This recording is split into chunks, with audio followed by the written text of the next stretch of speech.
করছেন স্থানীয়রা। এই মুহূর্তে সেখানে আছেন সহকর্মী সামদানি প্রত্যয়, যাচ্ছে তার কাছে। কয়েকদিন পরপরই আমরা ধর্ষণের ঘটনাগুলো গণমাধ্যমে, সামাজিক যোগাযোগ মাধ্যমের বিভিন্ন সময় বিভিন্ন জায়গায় দেখে থাকি। সেগুলো নিয়ে আমরা আলোচনা করি, কিছুদিন পর সেই আলোচনাগুলো হারিয়ে যায়। শিশু রামিসা হত্যাকাণ্ডের পর এখানে সংক্ষুব্ধ জনতা তার বাড়ির সামনে অবস্থান করছে এবং কিছুক্ষণ পরপরই তারা বিক্ষোভ প্রদর্শন করছেন এবং দাবি জানাচ্ছেন যে বা যারা এই হত্যাকাণ্ডের মতো এই নারকীয়তার সঙ্গে জড়িত তাদের যেন সর্বোচ্চ শাস্তি হয়। এখানে সংক্ষুব্ধ জনতারা বলছেন যে এর আগে ঘটে যাওয়া ধর্ষণের মতো ঘটনাগুলো বা যে নারকীয়তার ঘটনাগুলো এর আগেও ঘটেছে সেগুলোর যথাযথ বিচার বা সেগুলোর দৃষ্টান্তমূলক শাস্তি না হওয়ার কারণেই এই ধরনের যে অপরাধ, সে অপরাধগুলোকে নিয়ন্ত্রণে আনা যাচ্ছে না। তবে এই 8 বছর বয়সী শিশু রামিসাকে ধর্ষণ এবং হত্যার যে ঘটনা, সেটিতে কিন্তু আগামী 7 দিনের মধ্যে তদন্ত প্রতিবেদন জমা দেওয়ার জন্য ডিএমপিকে নির্দেশ দিয়েছেন আইনমন্ত্রী মোহাম্মদ আসাদুজ্জামান।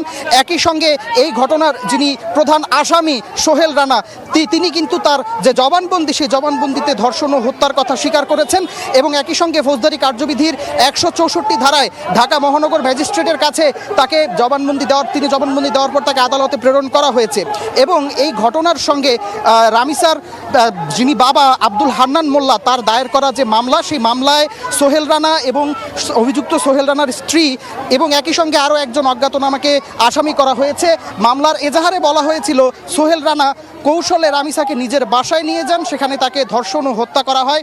পরে ঘটনাটি ধামাচাপা দেওয়ার চেষ্টা করা হয়। পুলিশ জানিয়েছে মূল ঘাতক স্বামীকে পালিয়ে যাওয়ার পর্যাপ্ত সময় দিতেই ফ্ল্যাটের দরজা খোলেননি অভিযুক্ত সোহেল রানার স্বামী।